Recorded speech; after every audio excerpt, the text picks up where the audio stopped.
இன்றைக்கி என்ன பார்க்க போகிறோன்னா ஃபஸ்ட்டு பேர் முடிஞ்சு 3வது வேலை தழை வைக்க போகிறோம். அதாவது பூச்சியில் வச்சதுலேருந்து 9வது வேலை தழை வைக்க போகிறோம். இதில் எப்போனா அதுக்கு முன்னே வந்து 1 2 வரைக்கும் தான் கட் பண்ணி போட்டிருந்தோம். இப்போ 4 5 வரைக்கும் போடலாம். ஏன்னா பூச்சி வந்து நல்லபடியாக வளர்ந்துச்சு. அதனால் 1 2 3 4 5 6 7 8 9 10 போயிட்டு இந்த லீஃப் வந்து கட் பண்ணி போடுறது தான் பூச்சி எப்படி இருக்குதுன்றது பார்க்கலாம் வாங்க.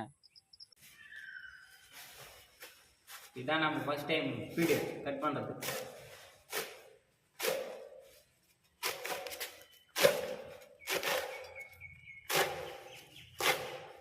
போதும் அதை இது போகிறதுக்கு எத்தனை வேலை 9வது வேலையா 10வதா? சரி ஆமாம்.